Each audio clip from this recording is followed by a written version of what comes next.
Let me know when you're ready, bro. I think for some odd reason they're not that confident in that real shit after they had that little fuck up with that one down there by the hospitals? Yeah. But they only had it going from Methodist to IU. I know. And now they use it, there's tubes on it now. They use it like a bank tube thing to send information back and forth. Yeah, I know. That's dumb as fuck. We need to tear that shit up. I want to go curling. Wouldn't mind. You want to go curling? Yeah, I'd go curling. We leaving that in. Oh, I wouldn't even record. When YouTube gets to see it. Yeah, I'd go curling. Oh, you ready? Yeah, like I said, lacrosse. Huh? Yeah, like I said, lacrosse. Oh, no. You ain't got to skate in curling. You just got to kind of glide. Every niggas can glide on ice. You ain't got to skate on ice. You can glide and throw the little puck and have niggas out there brooming. See, that's going to be the part. Niggas going to get lazy on the brooming part. The brooming?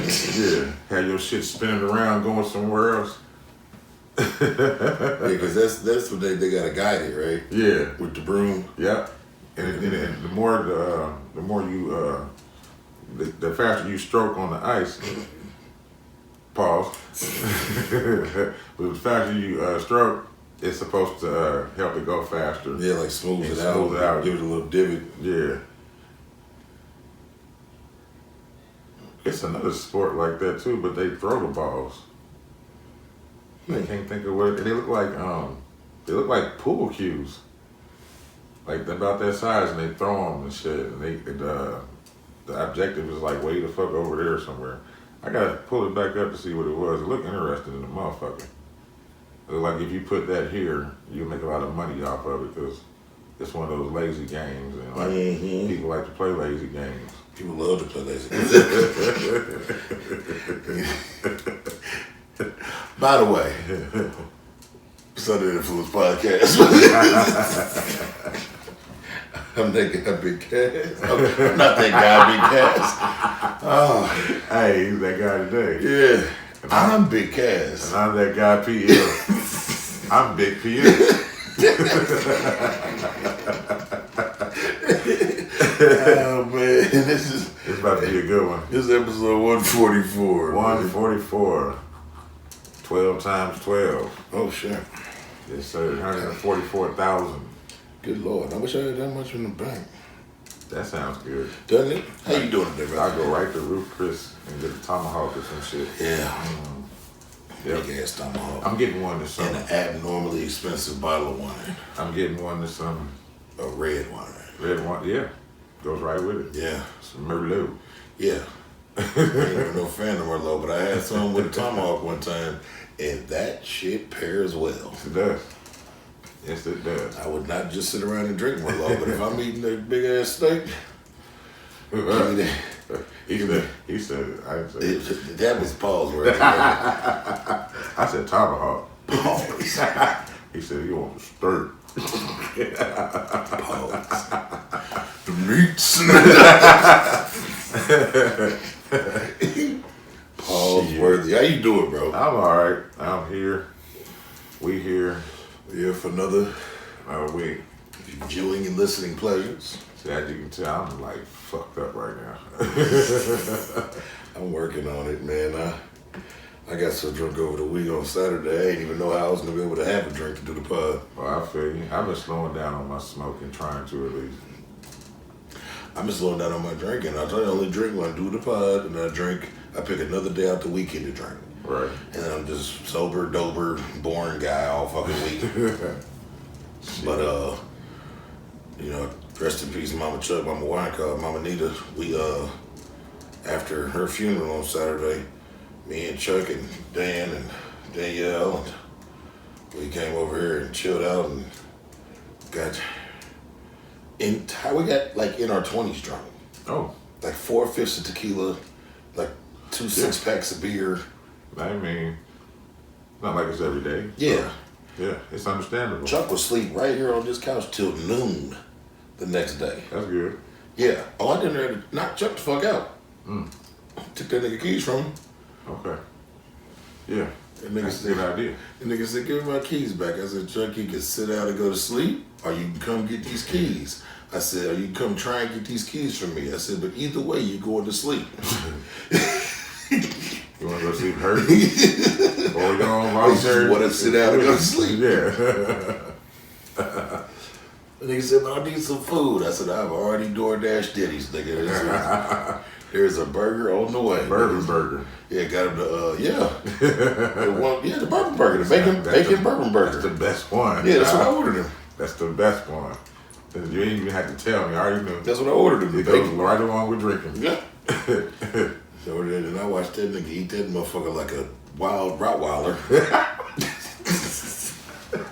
Yeah, slobber and shit oozing. Nigga, he took the burger completely apart. Ate that motherfucker piece by piece. Oh. Top bun, onion, tomato, lettuce, bite of the burger. Like, it was terrible. Yeah, that's a savor of the burger. He enjoyed it. That nigga dissected that burger to a molecular level.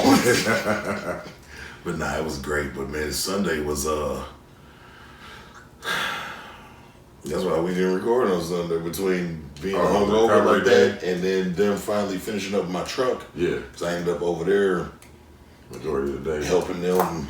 Shit, ain't nothing wrong with that. Yeah. Shit, my Saturday, I ended up at the garage with my cousin, the one downtown.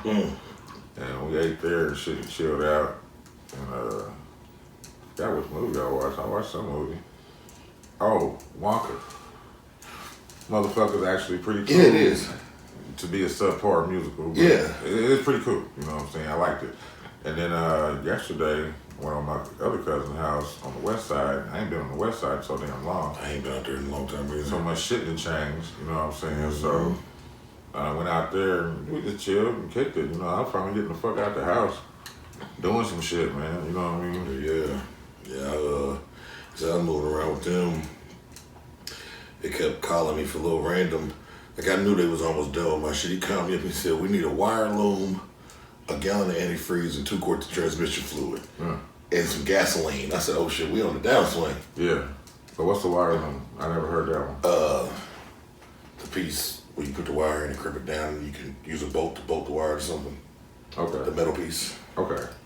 He was making us a ground for something. And I needed, yeah.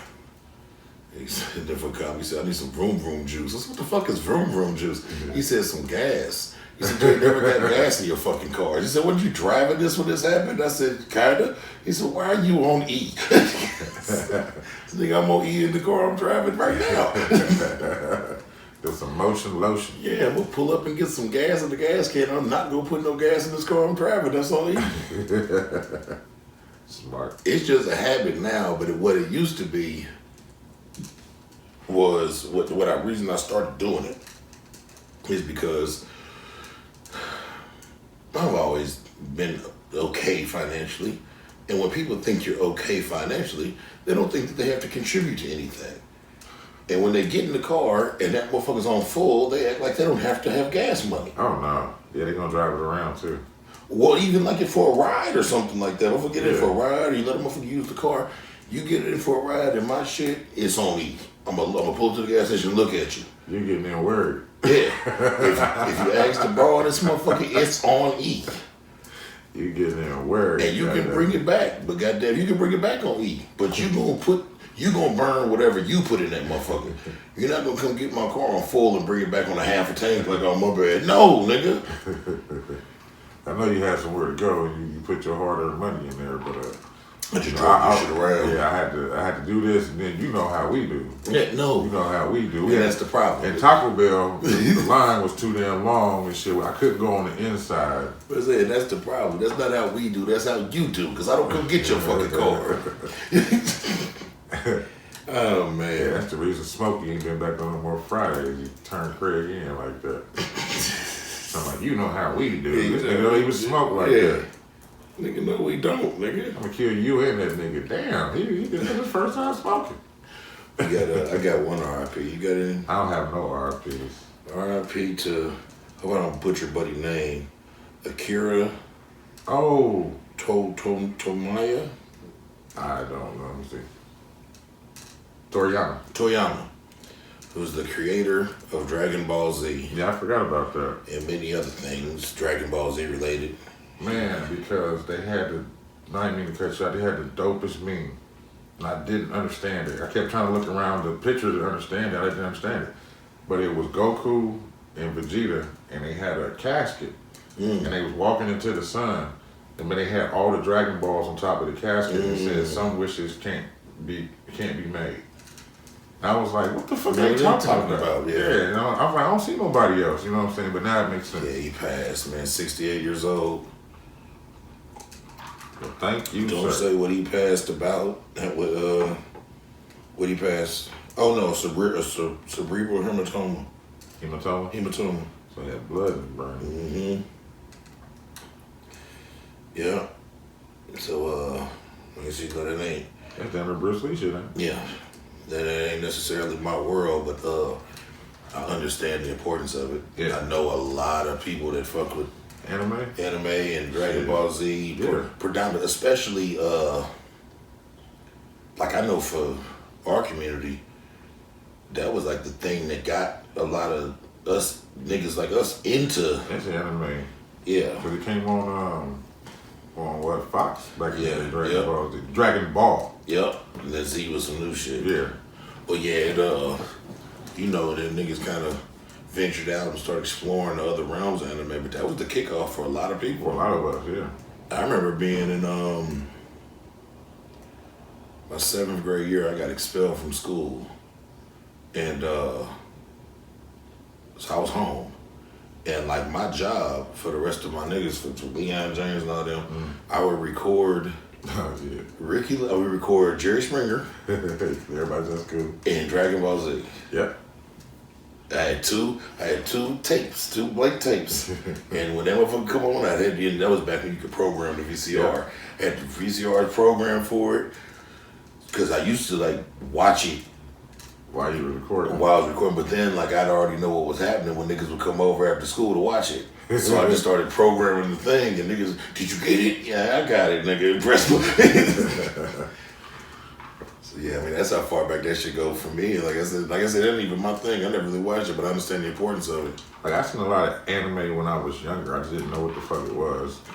You know what I mean? But then, like you said, Dragon Ball came out, and I didn't like it back then when it first came out on Fox and shit. I just wasn't into it. Yeah. And plus, they had it on super duper early. Yeah. Like it came on at like the start of the cartoon. Yeah, that's what I said. I would have to record it. Yeah, like they used to be in school. No, I'm talking about on the weekend. On the weekends, when they first started putting it out. Yeah, it'd be like one of the first Saturday cartoons. Yeah. And then like everything else after that, as long as I caught X-Men, I was cool because that came on the latest. Yeah. You know what I mean? But like you realize like Sailor Moon, there was a couple other ones like that, but they were more of the anime too. You know what I'm saying? That they started filtering in at Yu-Gi-Oh, Pokemon. You know what I'm saying? So yeah. Rest in peace. Rest in peace, man. And thank you, like you said, for all your contribution. 20, 30 years of greatness. Yes, sir. Shit. So yeah. That's the only rest in peace I had. Tell my week is crazy, bro. I got some crazy shit too, but not a whole bunch of it. All my shit's crazy, except for a couple people. I got some real quick before we get started. Jamie Foxx. What he done did? Nothing. He was somewhere talking, and he said that basically the reason he hasn't explained what exactly happened to him is because he's going to do a stand-up. So he's going to do a Netflix special. Oh. He's going to explain it there. He's going to do a show? A stand-up, yeah. Oh, cool. Yeah. Cool. He was saying, like, he didn't plan on doing one. He was like, but everybody want to know what happened to him. And he's like, I've been thinking about getting back into the business. Into the stand-up, yeah, instead of just doing movies and shit. And he was funny as hell when he was telling the little story because he was talking about, he started making jokes about clones and niggas saying he was cloned. He said, nigga, I was standing on a boat. I took my glasses off and I was waving at the nigga like, hey, it's me, I'm okay. And niggas was like, that's a fucking clone. Then he said, the woman lost her purse. I jumped out my truck. remember the woman on the TMZ bus, purse fell off the bus, and Jamie was riding by in the back of his SUV. He stopped the SUV, hopped out and grabbed her purse. And the TMZ was like, "Oh my God, there's Jamie Foxx!" Like, and he was like, "Hey," and he waved it. He's like, "I saved the woman's purse, jumped out in traffic, got her purse." Everybody like, that's a fucking clone. He said, "Then y'all saw me with a white woman, and y'all said, no, that's Jamie." That's some shit Jamie go do. Hell no. That's hilarious. But I don't know where he was at when he was saying all this. He was speaking into a microphone. He was speaking to people, but he was receiving the Producers Award from the African American Films Critic Association. Okay. Yeah, and shared that he will be going on a comedy tour, where he's gonna go on tour and then film it at the end, like they always do. So, and he looked in that clip. He looked really healthy. And that's what he took his time to go do. Yeah, he looked really healthy. And because a couple times I heard him talk since all that happened, he didn't sound like he was like sharp. Like something still. Yeah. He sounded great on this. So he sounded like he went and took the time he needed to take and healed up and got himself right. I got somebody who didn't. Uh-oh. Hey, I don't know if you heard about this, but Joe Rogan's guest. The one that got his life together? And then went and killed somebody? Yeah. Cut him up? Yeah. Yeah, it says Joe Rogan guest arrested after head found in freezer. Yeah. It says his name is Sheldon Johnson, a 48-year-old youth counselor for the Queens Defenders who spent 25 years in prison for attempted murder and robbery. Was introduced on the Joe Rogan Experience in February, by his friend, Pearl Mutter, Okay. Center for Legal Justice Executive Director Josh Dubin, as a marvelous human being who was wronged by the system. Because he was. I remember seeing him, and he really seemed like he did his time. He got out, and he completely turned around his shit. And he was all about the kids, and he seemed like a really great guy. So this was. It's 25 years due to you. Very odd. Johnson was also photographed shaking hands with the Manhattan District Attorney, Alvin Bragg. However, less than a year after his release from prison, Johnson was arrested in New York on Thursday after police found a severed head in his apartment freezer and a torso stashed in a bin. The victim, identified as 44-year-old Colin Small, well, he's small now, spent time in the same prison as Johnson and may have had a beef with him 25 years. He told that nigga he's gonna kill him. Yeah. Small was reportedly heard. Nigga, whenever I see you, nigga, yeah, it's on. I don't give a fuck where I'm at in life, nigga. You gotta die. I can be doing good. Yeah. You got to go. Says Small was reportedly heard by neighbors pleading for his life on Tuesday evening before several gunshots rang out. In the security footage following the incident, Johnson can be seen carrying cleaning supplies and a blue bin to the apartment where Small's remains were found before leaving in a blonde wig. What? Yeah, he tried to disguise himself. And it says Joe Rogan received criticism from viewers when the episode with Johnson aired, where critics accusing Rogan and Dubin of downplaying Johnson's violent criminal history. I don't think so. Yeah, I don't think so either, especially if he was, did they ever figure out he was wrongly accused? Yeah. If they figured out he was wrongly accused, then we didn't know, you know this about him. Yeah, they didn't know that about Buddy. It wasn't like it was Tiffany Henry and everything is out there and they just didn't follow up.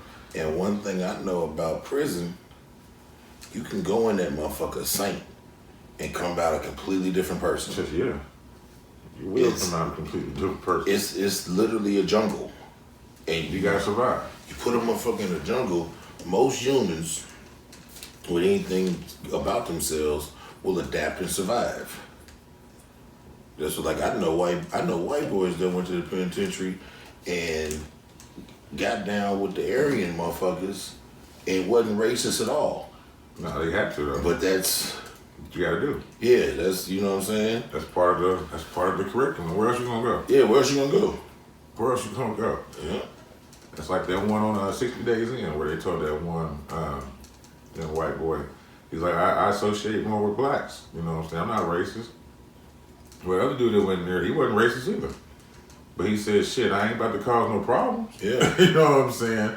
And they was telling him, you know, the young dude, like, you got some time, bro. You're going to have to go out to the yard soon. Yeah. As soon as they find out that you race traded, they about to green light your ass. And it's over. And now you got issues with the white boys. You got issues with some of the other motherfuckers that don't like you because you white. Right. Yeah, that ain't how it really works in there, man. You gotta. Yeah, you can't call the shots. That's the rules. Yeah, yeah. That's the law of the land. You got you in there now. Shit. That's the problem. Everybody want to be big badass on the outside, and they go in and find out there's a whole nother set of rules you gotta follow. I know niggas who went to jail, went to prison for DUIs and possession of controlled substance and shit like that, and came out like full blown killers. Yeah. That's what they had to do then. Mm-hmm. So yeah, that nigga might not have been a really violent nigga till he went in. And it sounds like if he hadn't bumped into Buddy, he probably would have killed nobody else. That's probably the only motherfucker he killed. He said, "Ooh, nigga, I told your bitch ass. I told you 19 years ago, nigga. Wherever what he did. Wherever I see you." I wonder what he did. I don't know. He held on to that. Yeah. This is not a game. You're gonna fucking die, nigga. And he did. He's been nigga pleading for his life. Yeah. Like he said, another hateful eight. He kept begging me for a blanket. No blanket. No blanket. And I'll tell you, the blanket backfired on this nigga. The nigga? Man gets stung in his testicles by a scorpion while he was asleep at a Las Vegas hotel. I can see it. I can see it. Them little, did they show the scorpion? No. Well, they had them little ones like that, and they kind of clear. Like sands, like a sand scorpion so type? I can see it, bro. Yeah. I can't sit here and say, like, how the fuck did that happen? Because you can see how that happened. I understand now. California man says he was stung by a scorpion on his testicles while sleeping in a... I'd rather a spider bite. Vinted, what the fuck is that? Oh, the Venetian. The Venetian Las Vegas hotel. It just felt like somebody stabbed me in my balls. Michael Farici told... He was at the Venetian in that happened? Yeah. Oh shit! Somebody's dirty. It felt like a sharp glass or a knife stabbed me in my balls. The incident happened on December 26th. This past year? Yep. Fauci said that we went to the restroom and that's when he saw a scorpion in his underwear. I didn't even ask how he got in the room he had it. Nobody told me about any. I just was under the cover. He said he filled a medical incident report with the hotel, writing, "I've been bitten in my balls by a scorpion." Adding the injury sustained was a lot of pain. Everybody was in shock, and he's thinking about suing the hotel now. I bet that comes out as false. I bet he brought that scorpion. I hope not. And here's the reason why I say that. Because I'm a very observant person. And when the first time I went to Vegas, I kept wondering, like, something's weird. There was no flies, there was no butterflies, there was no ants, there was no bugs. Okay. You know what I'm saying? Where the fuck did scorpion come from? And then, I'm talking about around the strip area. Yeah. Now, they had to say that he was somewhere. That's why I said, the Venetian, really? How? Unless somebody was dirty and brought that shit in. But then I was thinking, like, well, maybe he was sitting outside on one of the, little partitions or something. They could have crawled in this shit. But now I'm thinking, like, nah, because they always keeping the pesticides and shit going. So, oh no. Yeah, he ain't telling the whole story. The scorpion to the nuts. But it was his scorpion and not it happened. To the balls. To the balls. Excuse me, I got one from here, man. The Davenport rent money. Uh-oh. The suspect stole rent money from Davenport deposit boxes, police allege. An Indianapolis man is in custody after police allege he conspired to steal rent money from locked rent deposit boxes in Davenport. Adrian Busey or Bussy. I don't know which way. He got a messed up last His name. name is Bussy. Yeah. He faces felony charges of second-degree theft and a conspiracy to commit a non-forcible felony. It says on June 27th, 2023, detectives with the Davenport Police Department conducted an investigation into a series of thefts reported from various apartment complexes and rent deposit boxes throughout the city. I think we talked about this already. This might be just a sentence in there. Video shows Busey. So I'm sitting there trying to sound familiar, but I couldn't quite remember. Shows Busey using a long roll of sticky tape. Remember, to steal rent deposits from within locked rent deposit boxes at several locations within the city. It says video shows him being transported in a dark-colored Nissan SUV with a Florida license plate from location to location. And says management from each complex provided a total dollar amount taken from their respective lock boxes, and it says the total taken altogether was $4,880.88. Busey was, how the fuck he get changed? Busey was found to have a co-defendant who conspired in furtherance of the theft. The co-defendant did arrange the transportation of the associated vehicle via a third party in Indianapolis, which both defendants used to travel to the, where we at? Oh, to the affiant jurisdiction. It says, in the affidavit, police say the cell phone mapping of the co-defendant's cell phone records indicated the co-defendant was and around the areas of the thefts at the time Busey committed the thefts. It says the above thefts are the same methodologically, I can't talk today, in which two, I've watched too much of the mirror, in which two, it rubs off, in which two defendants are captured on video in other jurisdictions conducting the same criminal conduct together. Busey pleaded not guilty and has waived his right to a speedy trial. It's set for a pre-trial. It's set for pre-trial conferences May 1st in Scott County Court. He's being held Thursday on a $5,000 bond at Scott County Jail. So $500 get him out? Depends. Some of them places don't do surety bonds. Oh, okay, because they like if it's a cash bond. Small municipality. Yeah, if you in Hancock County, nigga, whatever they say it is what it is. I remember I was in there locked up, right?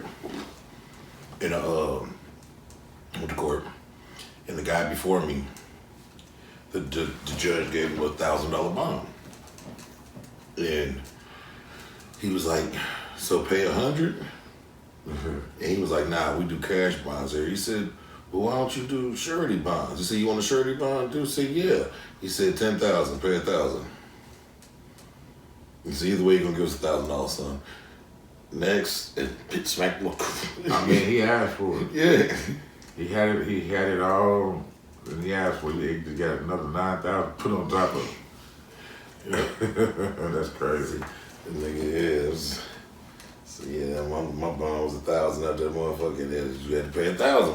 Nigga, wasn't no 10%. Not tripping. That Don Cheadle? Yeah, Don Cheadle. In the back? Right there. No, in the Batman. No. I think Batman's over. Oh, okay. I think it's one of them ocean movies or something. All right. Yeah, Batman's over. It's dark. Yeah. They just blowing up some shit. And... Yeah, there you go, Brad Pitt. Yeah, okay. All right. Sorry about that, TV's child. on the back. I thought we were still watching Batman Rises, apparently. I said, when did they get black guys? I said, when did Don Cheadle get to Batman? I didn't know he was universe crossing. DC and MCU. A man legally named Deez-Nuts I heard about him. Kroll is his last name, has been arrested in Green Bay, Wisconsin, charged with battery after an altercation involving a firearm. Witnesses stated that Deez-Nuts punched someone before obtaining a CO2 cartridge BB gun loaded with 8 silver 4.5 millimeter BBs.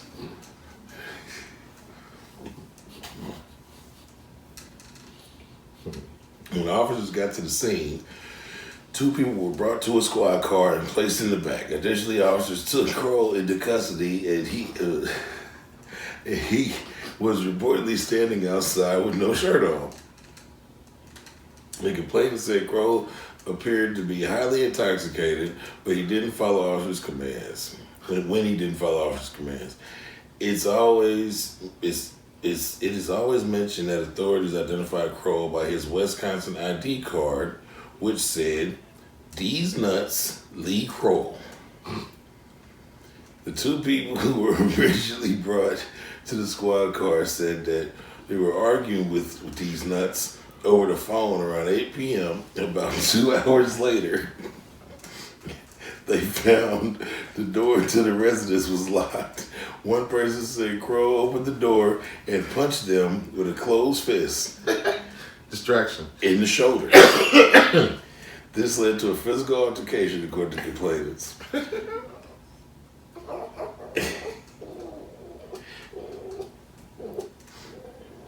At one point, Kroll allegedly got a gun. Authorities later took the gun into evidence and found out it was a CO2 BB gun. It was reportedly loaded with, Deez-Nuts. That's his name. No, that's what it was. When authorities interviewed Kroll, they claimed that it was apparent he was talking in circles throughout the official complaint. Kroll was referred to as Deez-Nuts. They kept referring to him as Deez-Nuts. Deez-Nuts Lee Kroll. How do you spell? Let me see that.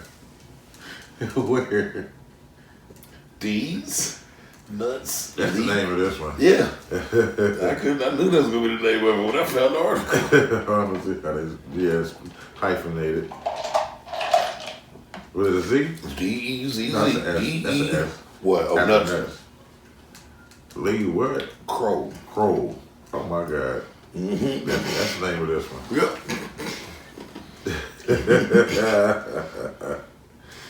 Oh shit. That's what he look like. He's a white dude? Daddy, he changed his name due to a bet or something. Had to. And Lee Kroll is his real name. But they put Deez-Nuts in front of it. I wouldn't doubt it. Oh my But God. that's hilarious. Like Oh, I said, shit. that is what it says on his ID card. Damn, I ain't got nothing to beat that. Shit. I thought all my shit's weird. I thought, damn. This is my last current too. It's the healthcare fraud. A woman sentenced to federal prison for healthcare fraud conspiracy. Her name is Courtney Aguiano, a 37-year-old resident of Texas, has been sentenced to 2 years in federal prison after pleading guilty to conspiracy to commit healthcare fraud. The sentence comes after the result of Aguiano's involvement in a scheme to defraud business.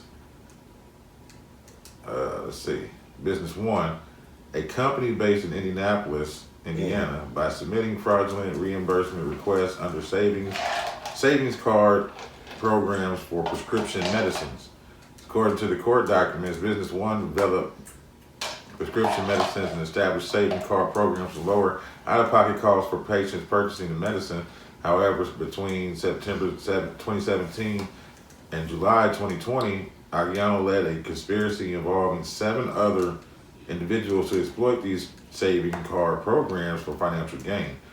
The conspirators falsely claimed significant costs of purchasing drugs they were not prescribed, resulting in the submission of 189 fraudulent reimbursement requests.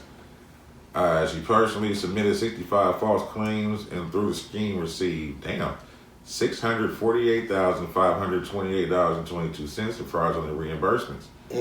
The group managed to steal over 90% of the saving cards program's funds designated for one medication.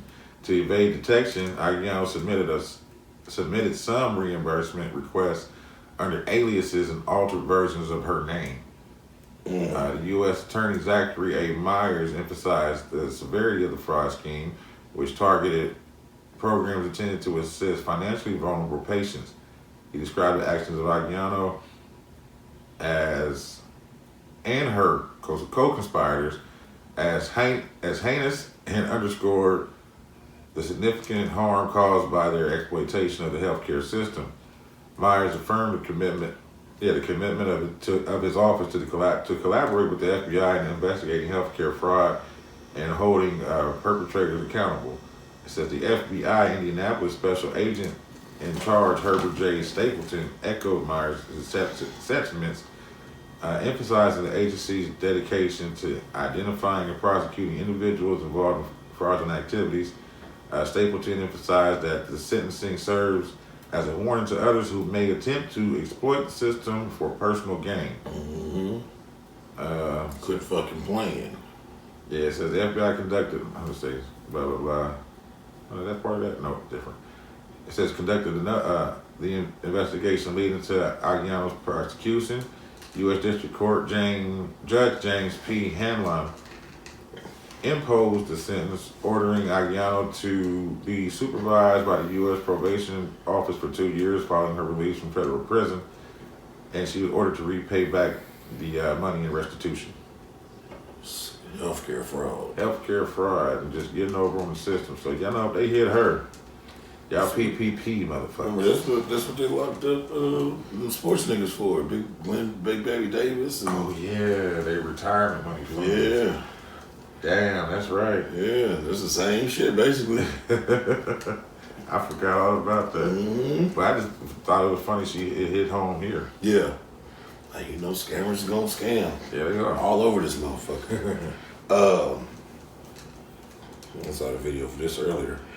A United Airlines Boeing 777 airplane loses its tire while taking off from San Francisco. Damn. I saw the video, nigga. The motherfucker was taking off, and when Landing gear went up. it was going up, a whole tire fell off. Where did it hit? In the parking lot, it destroyed dozens of cars. Wow. Damn. Nobody though. No people. All right. It was like the parking lot people park at and leave their shit at the airport. But you know, some people catch the shuttles so they could. It was empty though. All right. Well, nobody got hurt, but dozens of cars got destroyed. The video they showed the plane doing that. Then they cut to like cell phone footage of motherfuckers in the parking lot, like showing the cars. Wow. How bad was it? Like crushed. Crush. Cause I don't know how I don't realize how big those wheels are. I know they're pretty fucking big. They're really big. Yeah. They're as tall as me. Okay. I mean, cause we don't never get to see one. You know what I mean? Yeah. Well, you know, I work for FedEx. Are they like monster truck tires? Kinda. A little bit probably bigger and bulkier. Not more rim than tire. Okay. All right. But you know, I worked at FedEx for a while. So hold on, you said the rim too. I'm just thinking about the fucking No. tire. The whole shit fell off. The tire and the rim. Oh fuck. It all fell off. Damn. Yeah. You get a new car. Courtesy of who? Boeing? United Airlines. Oh. Oh. Tickets about to go up, people. Mm-hmm. Yeah. That happened today. It happened like 45 minutes before you got here. Oh damn. Yeah. On some breaking news type shit. Like, Did you hear about the one that happened in Asia? No. I mean, I think it was. Yeah, I think they were going on a flight to Australia or Australia to Asia. However, the plane hit a pocket and it just failed. It lost a whole bunch of altitude real quick, and you know people were in their belts and shit, but they was, you know, being damn pulled up to the roof, to the ceiling. I never told you about the scariest flight I've ever been on in my life. What? It was from St. Louis to here. If I know what I knew now, I'd have just rented the car and drove home. I was coming from Orlando, and our plane got messed up. We were supposed to have a straight flight from Orlando to Indianapolis. The plane got messed up, and you know, they be trying to figure out how to get you where you're going. Yeah. And the lady was like, look, we can get you to St. Louis, and then From there, we get you transfer home. a plane. Okay, cool. We land in St. Louis, we walking up to the terminal, and I'm looking out the window. They about to down there put us on a crop duster. Like this. The plane was so small, bro. You had to walk outside onto the tarmac. No. Yes. Yeah, about to say you probably had to. Yes. And the plane was so small, bro. When we got in that motherfucker, it was 2 seats on the left side and 1 seat on the right side. I've been on one of them. And it's like a jet. Yeah. Only in the islands though, never over here. Bro. We flew from St. Louis to here, which was all of 37 minutes. Scariest 45 minutes of my fucking life, bro. The plane kept hitting them pockets. Yeah, because it's so small. It's so small and dipping into them pockets and it was throwing us around. And now, I have flown dozens of times. Never on no shit like that. I've been in big planes when they hit pockets and you feel it. Yeah. And okay, it's kind of scary. Bro, I just knew I was about to die. That was the scariest shit. So, I ain't telling nobody, but last year when I went to Vegas, my layover plane from Denver to Vegas, Okay. I thought I was going to die on that. Because it was, when we were in Denver, a storm had rolled in while we were waiting on our plane. So it delayed our plane coming in and it delayed our taking off. So they finally decided to let us go. We go. And then on the way up, it's like, whoa, whoa, whoa, whoa, whoa, whoa, whoa, whoa, whoa. I'm like, oh, fuck, we ain't going to make it to Vegas this year. Like, happy birthday to me. Baby. Yeah. I'm looking at everybody out holding their heads and stuff. And, you know, the people that's on that side, they tell them not to close the shutters. So for takeoff, where they was closing the shutters because they didn't want to see the wing going up and down. But the motherfuckers is impressively held together quite well. Listen, bro. Other than that wheel that fell off there. Yeah. But that's on somebody else. That's on maintenance. Yeah. Shit. And the other one, the other air one, a couple months ago, the door fell off that motherfucker. The door fell off? Yeah. I thought Buddy opened it. No. This one, the door fell off because they tried to offer everybody like $5,000. And everybody was like, eat a dick, we're suing. I think we talked about it here. I don't remember. We might not have. But yeah, that happened. That's crazy. I got a couple more currents. We'll run through them before we take a break. Mike Tyson's gonna fight Jake Paul. I saw that. I didn't think it was real. It's real. It's real. Because they showed Jake Paul training, and then they showed Mike Tyson training. They were like, he ain't got a chance. Who knows, Jake Paul? Yeah, but I think it's fixed. Yeah, come on. Yeah. Like what he did with is he the one that fought was it Mayweather? Oh, his brother. It was his brother? Okay. Logan. What he said, come on, champ. Just get to That was Logan. Okay. Logan Paul. Same difference. But it's gonna be a big bag. It's hell yeah, Mike Tyson is involved. It's it happened July 20th, and they're fighting in Arlington, Texas, at the Cowboys Stadium. That's what's up. Yeah, and it's gonna be on Netflix. Live? Mm-hmm. I wonder if they're gonna charge extra for that. I don't know. But It's about time they started going live. But Netflix is getting into a lot of stuff like that because they had that not long ago they had that golf tournament live on there. And now you can go back and like you can pull it up and watch it. Yeah. But it was on there live. And they get into a few things like that. That's what's up. They're supposed to be having, I forgot who the fuck it is. It's wrestling.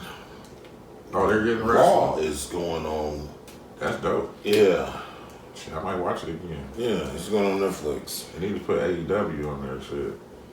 They need to, they gonna have a little battle. You know, they drown out the little league wrestling. Mm-hmm. But I've been on TikTok following the little mini people wrestling. The little luchadors. Oh shit. Yeah, they funny. I know they are. They are funny. I've seen them. I know they are. But yeah, so yeah, shout out to Mike and Logan. Or Jake or whoever fuck one of them Paul brothers. One of them. Matter of fact, not shout out to him, I don't fuck with the Paul brothers, but shout out to Mike for continuously getting that back. Yeah. For all you cheaters and vagrants out there,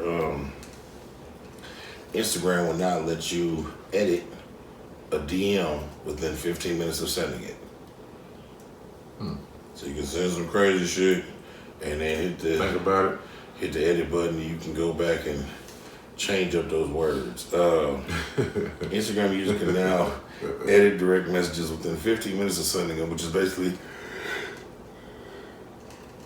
what you can do on you can do it on the iPhone text messages. Yeah.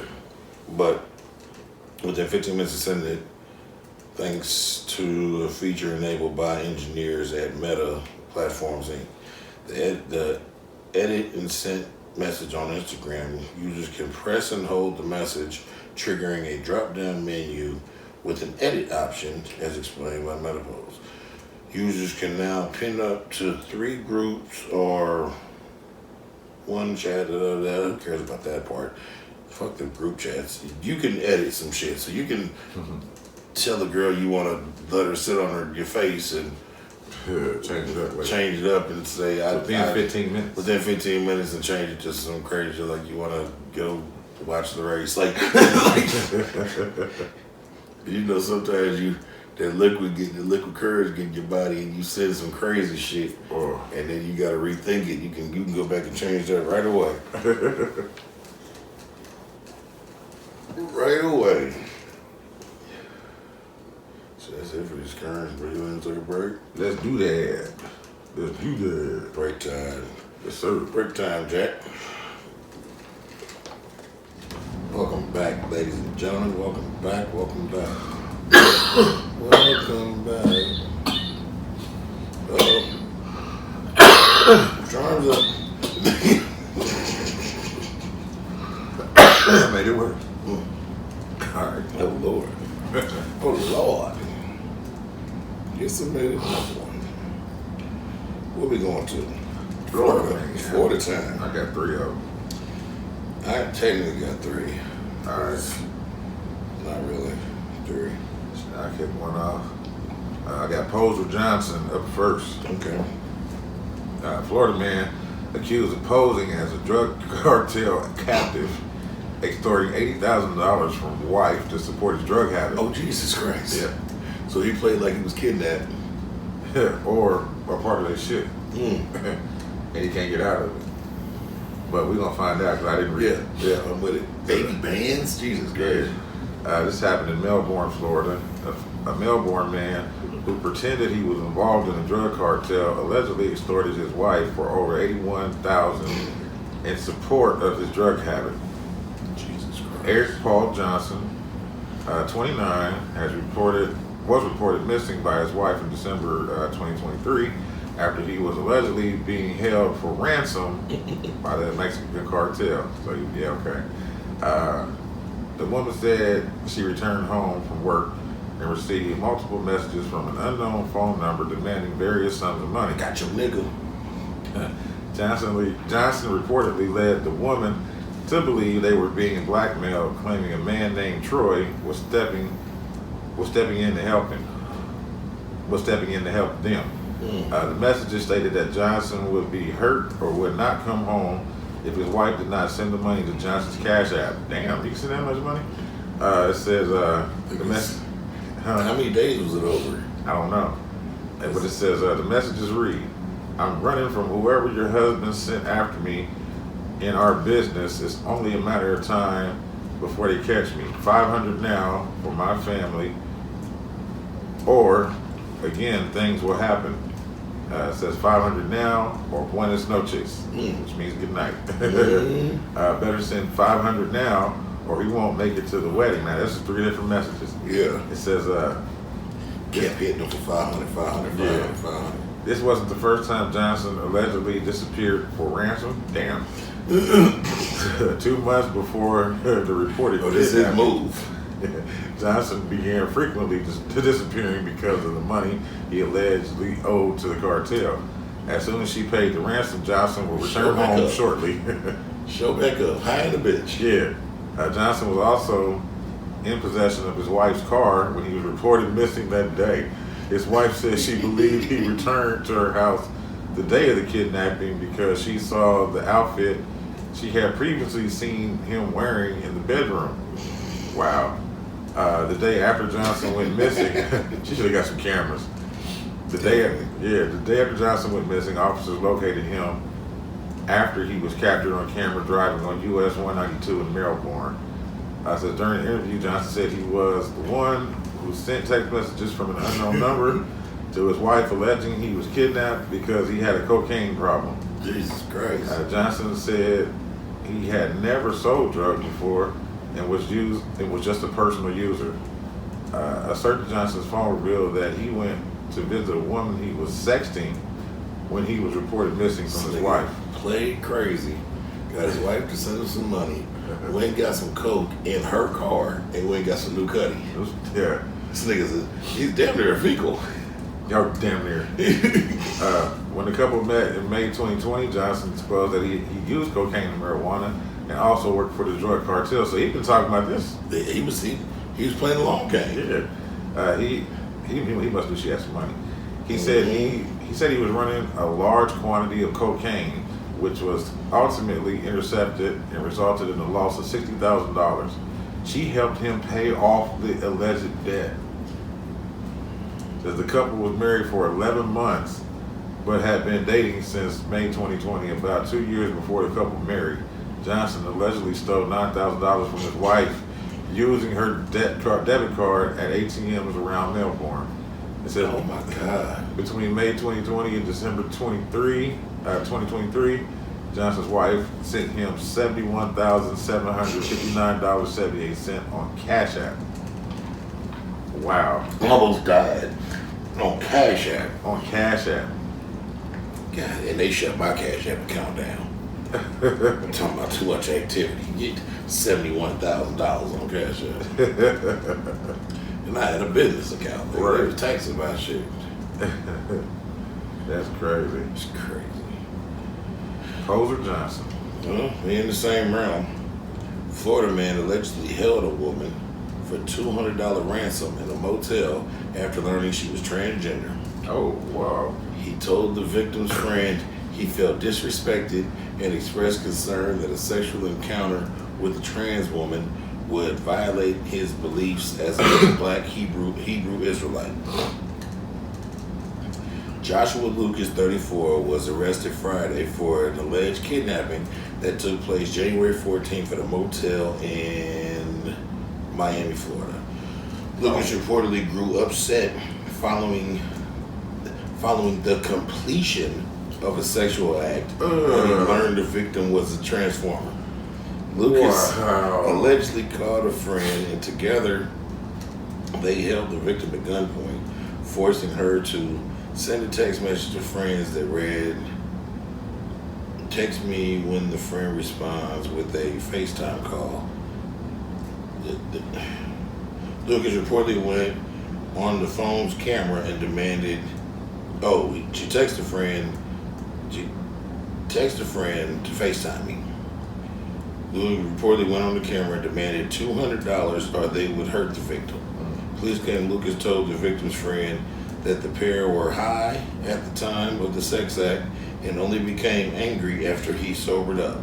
The victim's friend recorded the call and shared it with the police immediately after the call ended. Police responded to the motel where they found the victim, but not Lucas and his accomplice, who had fled the scene. Lucas was arrested shortly after and told arresting officers that the incident was a misunderstanding, that he only demanded $20 for an Uber, and that the victim's friend had misheard his request, but he didn't realize that she had screen recorded him FaceTiming. So it's on the thing, him demanding, So hold up. First of all, you're in Miami. Yeah.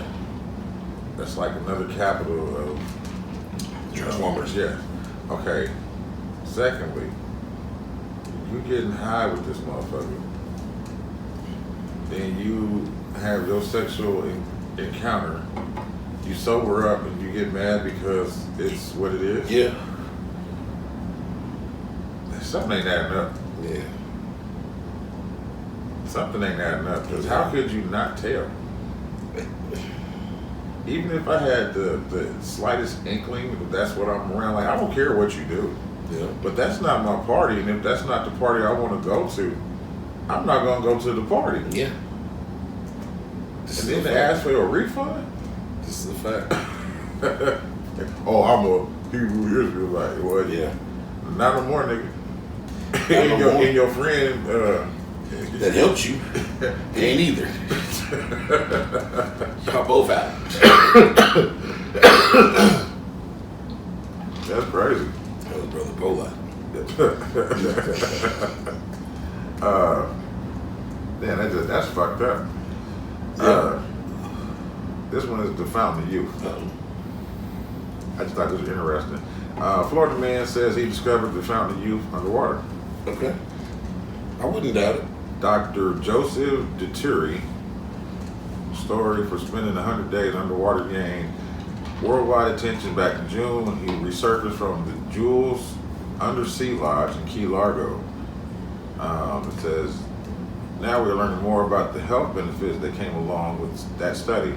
So the retired Navy diver and executive director of the International Board of Undersea Medicine said being underwater for so long was like being in a hyperbaric chamber. Mm-hmm. He told Matt Austin and Ginger Gatson on the Florida's Fourth Estate podcast that being nestled about 30 feet under the lagoon for more than 3 months reversed the age of his DNA.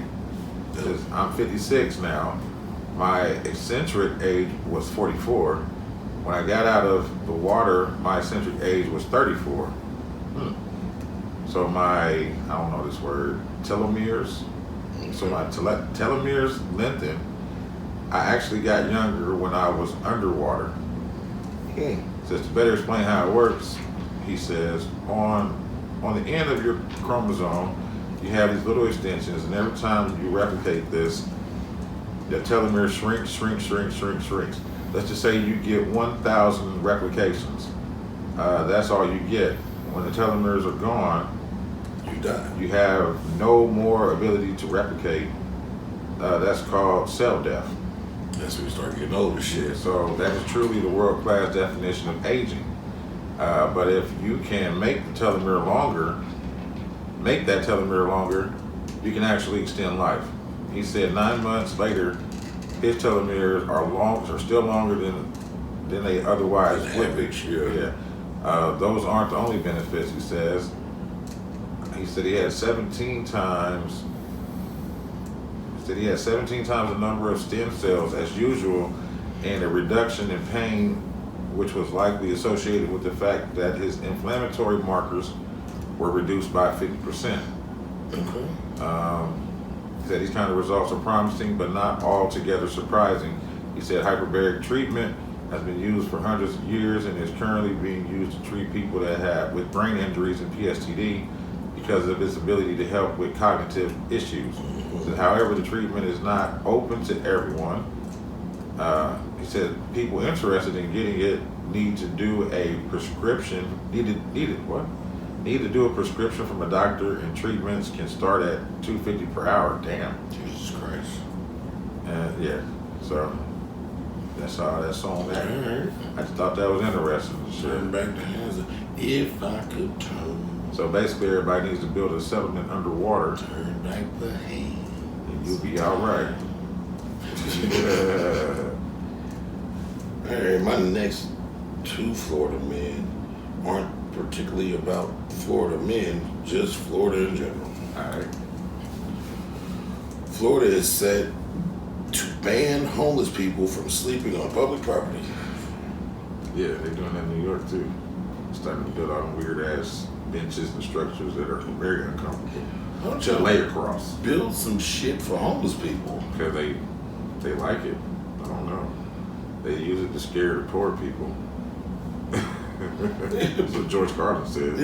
Yeah, I wouldn't doubt it. Just build some shit for homeless people, man. Nah, straight Build a fucking. There's no money in that though, I don't think. Well, that's when the government being all fucked up comes into play. Yeah. Because there should be plenty of subsidized government funding for some shit like that. Yeah. Even if they had overcrowding, they should still have more with all these empty ass buildings and y'all bringing in immigrants and That's shit. what I'm saying.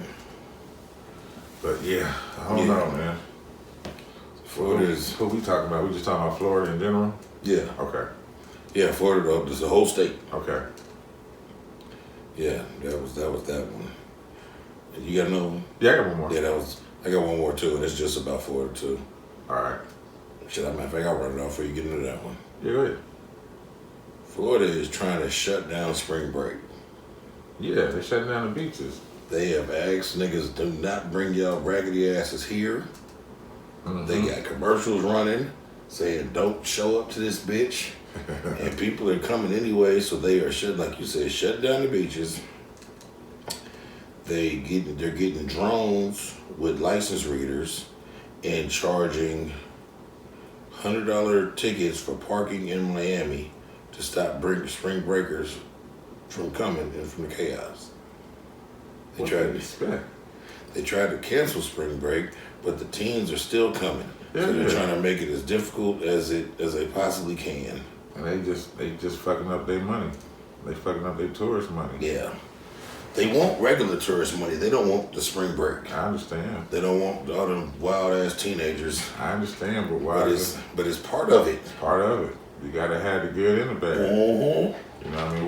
What are these youngsters supposed to do? You already complained about them not going outside, not being with each other, socializing.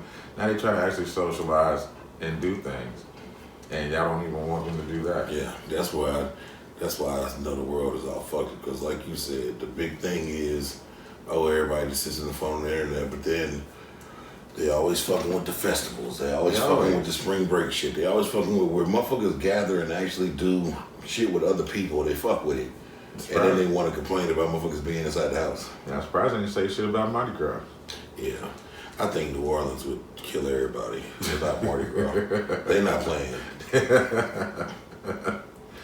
See, but also, New Orleans is accepting of Mardi Gras. Yeah. It's a staple, even with the state, with the city, everybody know what it is. If you the fucking mayor, you know what's going on this week. Yeah, it's Mardi Gras. Yeah, shut up. Get ready. Yeah. Matter of fact, we got a whole plan in play because we do it every fucking year. Yeah. This is what we do in Mardi Gras. They've been doing spring break since before we was born. Mm-hmm. And now all of a sudden they got a problem with it? Yep. That's fucked up, man. They doing a bunch of weird shit. Like they were trying to shut down you know what Sturgis is? The biggest the motorcycle rally. Yeah. They're trying to do some weird shit and shut down Sturgis, and they just fucking with people. You know, at least it's all around the board. They just ain't picking here and there. Yeah, no. They just try to. It's all around the board, baby. They trying to turn everybody into couch potatoes. Basically. And then getting mad when everybody couch potatoes. You're fat. Get up and move. And then when just want to go do shit that you're gathering, you're ordering.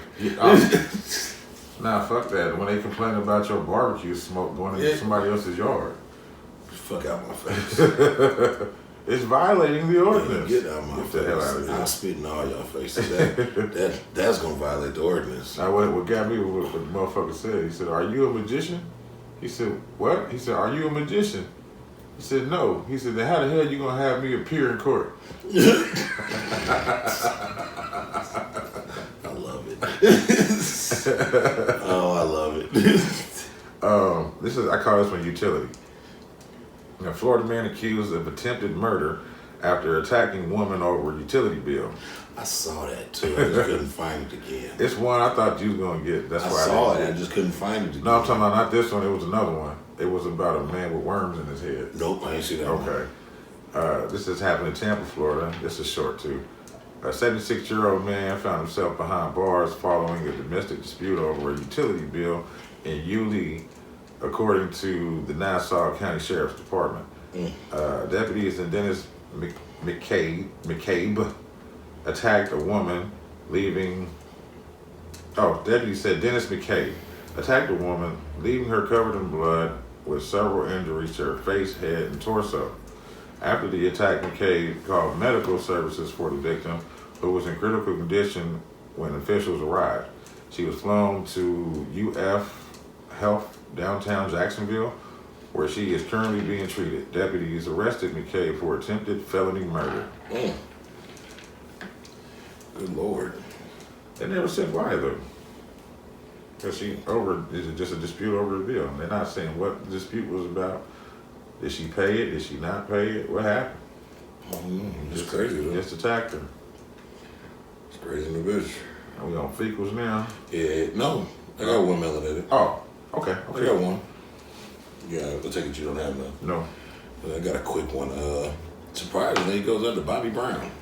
Bobby the Brown? Bobby the Brown and his wife Alicia Brown. They received honorary doctorate degrees from the University of Crack RS. I don't even recognize see where they got them from. From Leaders Easton University. It's in Texas. And Bobby also received a day. His own day? In Houston, in recognition of all his philanthropy and community work he does in Houston. Yeah. No, I'm not gonna make a joke. Go ahead. No, what is it? I want to be part of it. It says philanthropy, right? Yeah. He was helping out the hood buying all that crap. Oh shit! He wasn't doing that in Houston. He was doing that in Boston. It's all good in Houston. He said they got the real crack down here, baby. He received a proclamation for his own day in Houston. What day would this be? His birthday? Oh, okay. All right, well now we can't make fun of it. Good job. So Keith Lee did say it was for crack. No. He received it because of his charity and good work in the city with his Bobby Christine Serenity House, which is what's that do? It's a safe haven and stuff for suicidal kids and like drug addicts and shit. Okay. I'll take that back. Yeah, that's what I said. Well, goddamn it. He's turned a new leaf. Yeah. Yeah. I didn't want to make the joke. Yeah, it said Bobby Christine, this is only just the beginning. Bobby Christine Serenity House, only just the beginning. I'm honored to accept this prestigious title and honorary degree in humanitarianism. You know what I'm trying to say. Yeah, his wife Alicia. I'm not even going to attempt it because I can't talk today either. Alicia Etheridge Brown. They both got degrees, and Bobby got a day. That's what's up. And it all stems from his work with youth and stuff through the thing he has set up in honor of his daughter that passed. Dope. Yeah, good job, Bobby. Crack free and making a change. He's gonna make a change. Crack free and making a change. For the rest of his life. That's the only thing I got for old Bob. I don't have any this week. It's kind of far as finding news actually this week. They're about to shut Facebook news down. Are they? And every news source I just got done telling you, there's been videos and shit. And I'm like, I ain't about to go through all that. Yeah, I hate that shit. On to these fecals though. Fecal? Yeah, the Almighty's horrible. They're horrible. This is, the first one goes to the raper shover. Jesus Christ. A man who shoved a tourist to her death near famed Cinderella Castle is sentenced.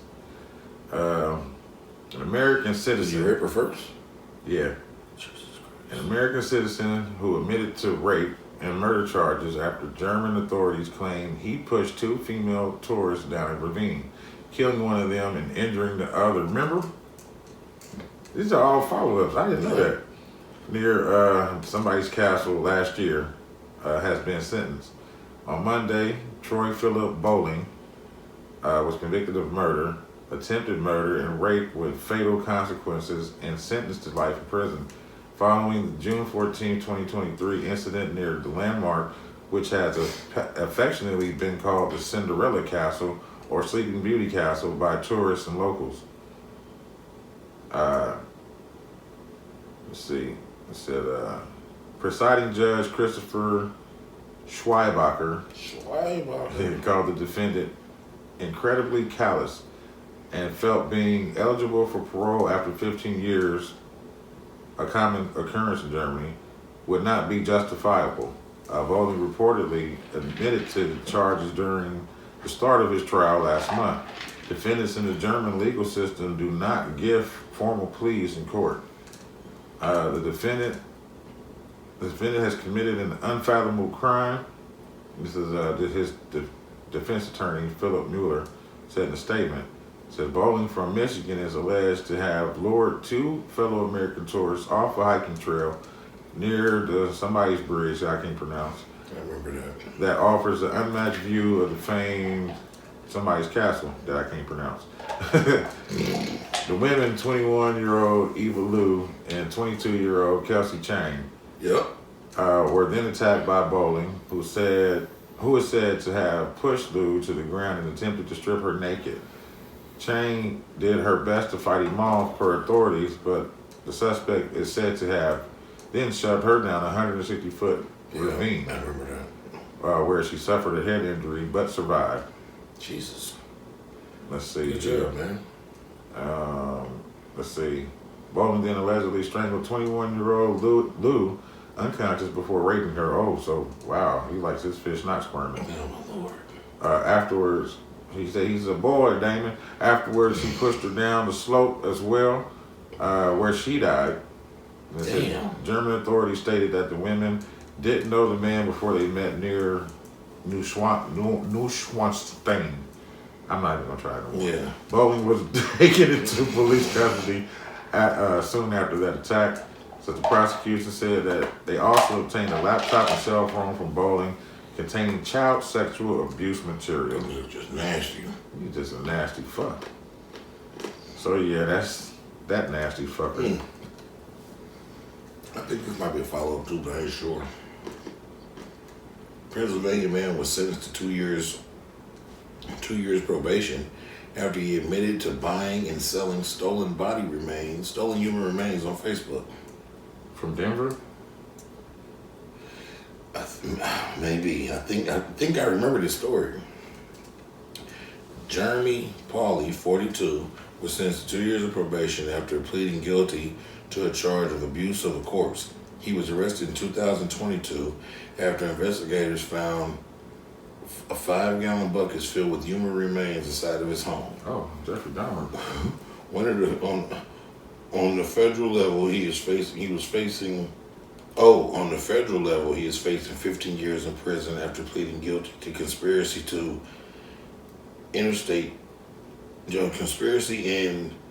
interstate transportation of stolen property. No.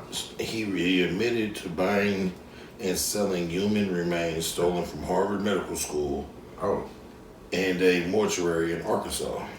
Oh, that's totally different. He also admitted to knowing that the human remains were stolen. Gross. Yeah.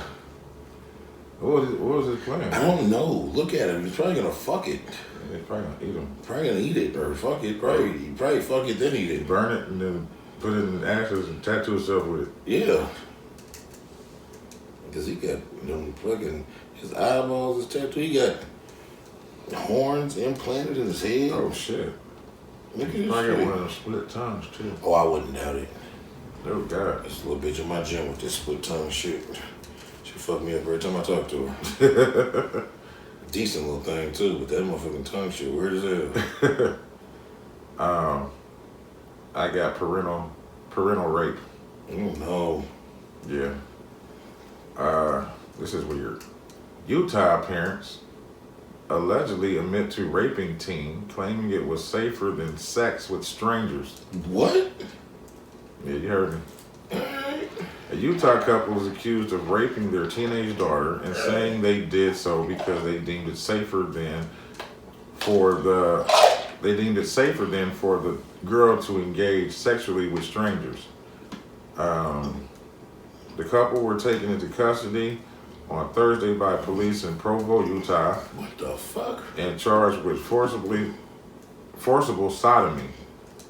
Ain't that in the butt? Yeah. Object rape and forcible sexual abuse. Online jail records show. The man faces an additional charge of rape.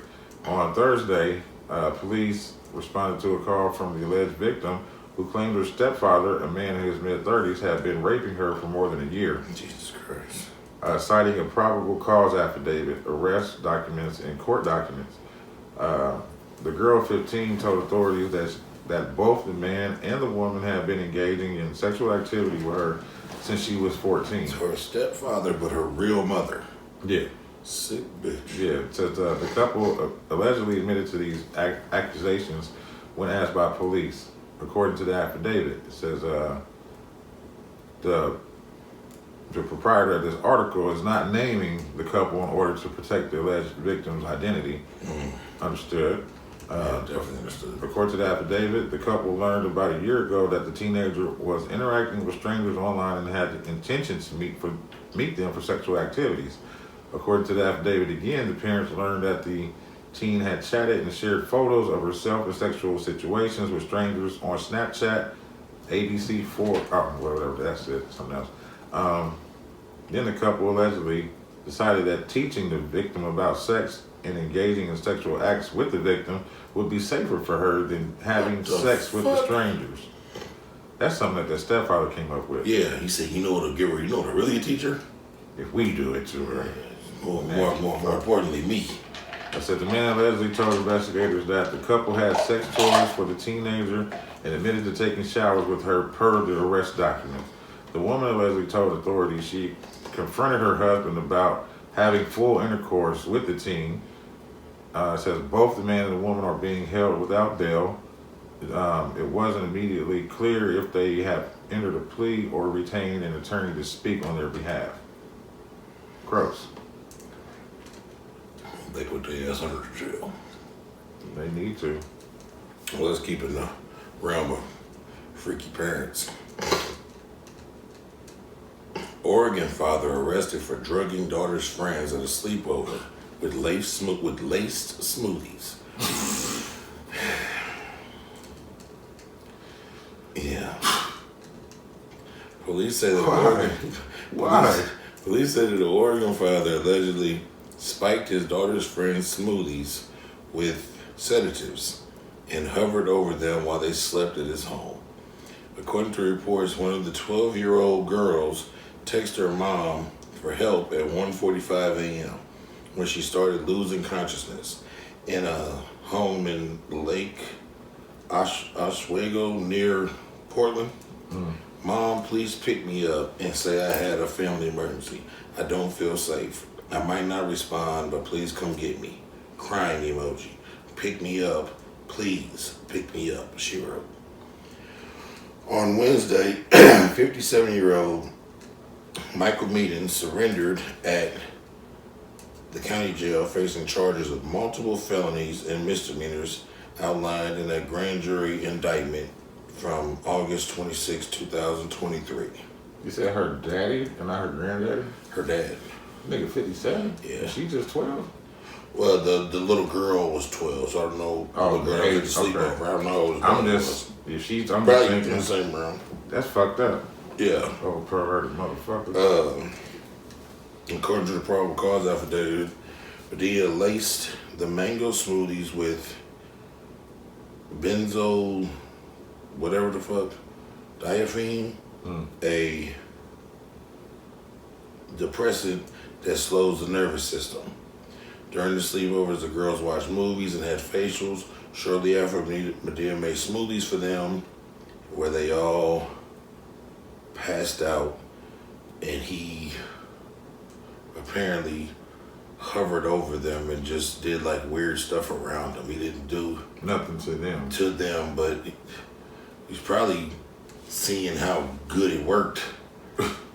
You know what I'm saying? Yeah, it's the first test. The trial run. Yeah. Get these guinea pigs together. Yeah. But that's how it all got jumped off, because the one little girl realized She had a high tolerance. she realized something was wrong. She realized she was getting faded out.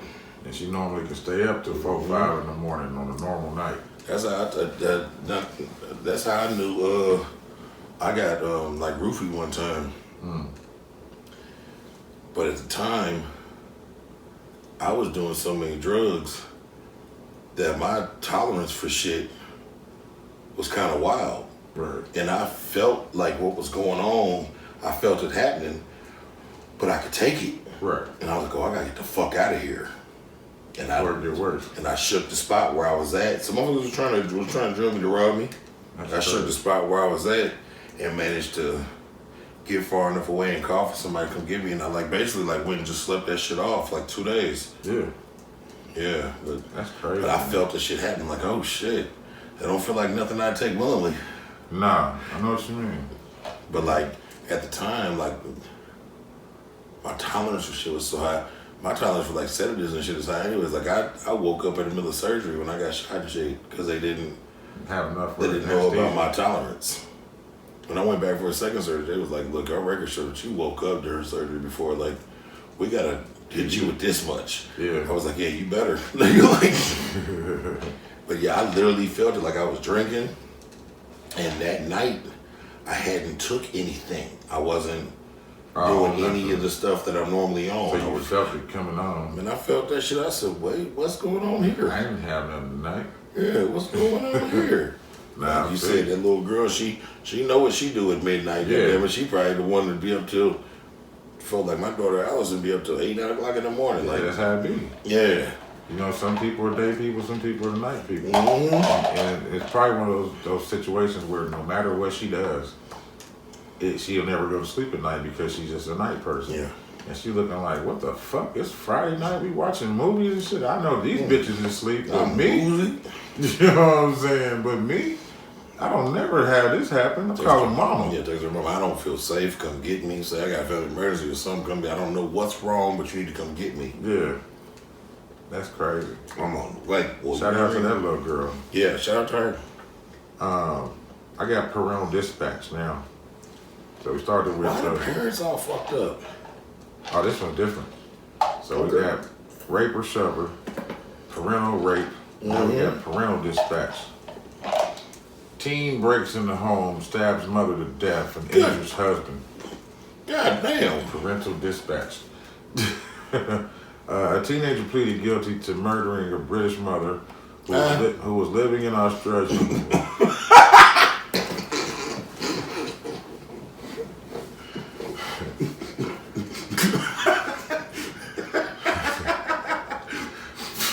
My bad. We'll start over.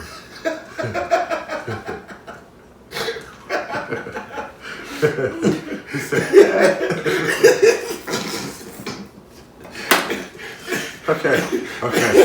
All right. Hey, A teenager pleaded guilty to murdering her British mother who was living in Australia with her husband and 2 children, according to reports. Emma Lovell, 41, was stabbed to death the day after Christmas in 2022 while defending herself from burglars, according to reports from the BBC Australian Broadcasting Company. Okay. 2 teenagers were arrested in the aftermath of the attack.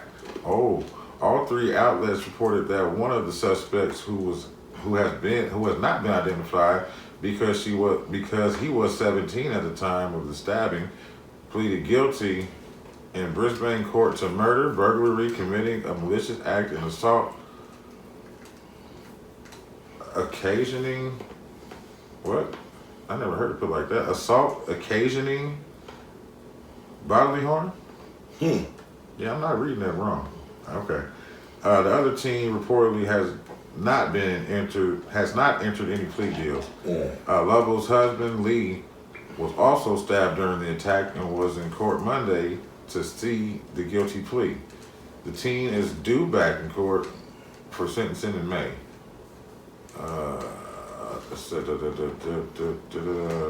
Okay, this is the follow-up. It says the BBC reported that the Lovells and their 2 daughters moved to Australia from the United Kingdom in 2011. It says a GoFundMe is raising money for the family in 2022. It's raised over 100,000 Australian dollars. But damn, your own son came and killed. They didn't even say why he did it. He just came in after Christmas and was just like, yo, I got buddies with me and we about to stab you up and this motherfucker. Wonder what she did. She probably kicked him out or didn't get that Xbox. That Xbox. I took his phone. Yeah, she took his phone. Yeah. That's always a major. Yeah, that's horrible. Ain't that terrible? Yes. Texas man. Texas man. Texas man. That's right. Texas man who told his wife she will meet Jesus before shooting her dead on camera since 10 years. Damn. That's it? That's it.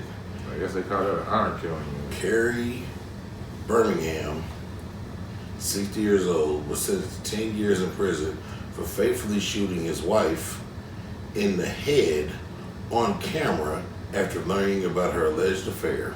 No, he stood on business. He allegedly told his wife, Patricia, she was going to meet Jesus right before he shot her 3 times. Birmingham will be eligible for parole in 5 years.